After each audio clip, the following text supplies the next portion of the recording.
Okay, this was the sermon that was given on October the 11th, 2020. It's a quick review, talking about how we ignore racism in our culture, and the question is, how could we have missed it? In Hitler's generation, Germany was successful at killing 2 out of every 3 Jews in Europe. There were 6 million who died out of an estimated 9 million that used to be. 3 million survived. Okay, 2/3 gone. Here in America, we don't realize that there is real systemic racism that has resulted in the death of 1/3 of our people, 1/3 of the Black population of America. We have 40 million Blacks estimated in our nation. 20 million have been killed through abortion, and that number is 1/3 of who should be alive, 60 million.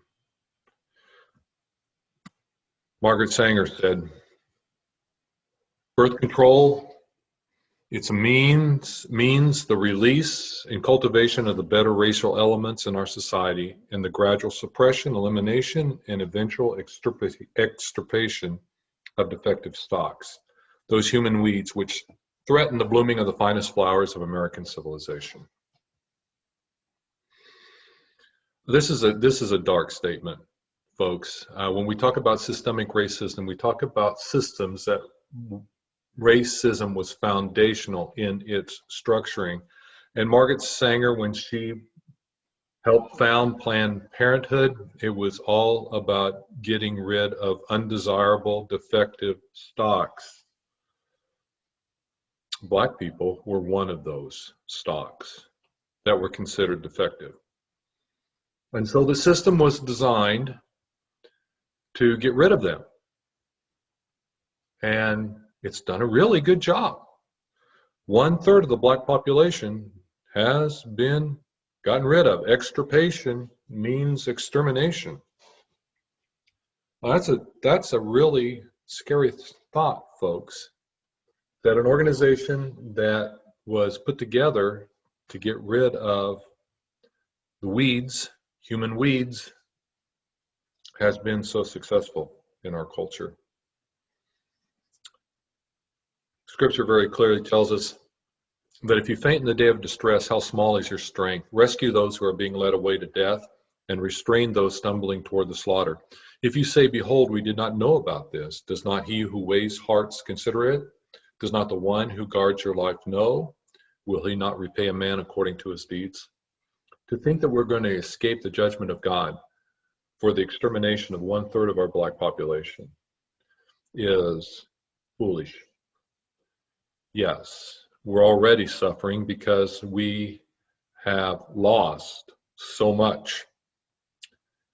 But not only that, God will make sure that we are judged for the actions that we've taken. Do you realize that a Black woman is 5 times more likely to get an abortion than a white woman? And I'm not trying to be racist here at all. I'm just saying that Margaret Sanger planned it that way. And why should we reward her? Scripture warns us to guard against self-deception. If someone among you thinks he is wise in this age, let him become foolish so that he can become wise. For the wisdom of this age is foolishness with God. As it is written, he catches the wise in their craftiness. And again, the Lord knows that the thoughts of the wise are futile. Yeah, we give our women a right to abort their children, and we don't see the self-deception in that. We protest against racism, but then we don't say anything about the greatest purveyor of racism in our country that has been responsible for more destruction than anyone else. Planned Parenthood. Now, we don't need to be like the fool Don't play the fool. This isn't about revealing our opinion. Okay? This is about asking the hard questions. Who asked me the hard questions? I'm going to be talking about hypocrisy and how we need to eliminate that in our life. And quite frankly, there's a lot of it in our culture, but there's an awful lot of it in me. And I need to just get rid of the hypocrisy that's in me, because if I'm not free, if I'm a slave of sin, I can't lead anyone else there. 2, am I afraid of making a difference? Am I asking the hard questions? Not only do I need to be asked hard questions, I need to ask hard questions of our culture. And where is our culture headed when we have safeguarded systemic racism? Am I getting in the way of the destroyer? We do have a real enemy, a supernatural enemy that is a whole lot smarter than we are. And are we getting in his way? Are we just kind of standing off and letting him do whatever he wants to do? Am I a know-it-all? If you are, or if you come across as one, your witness will be weak. That's why it's so important for us to learn to use the tool of asking questions and to ask good ones.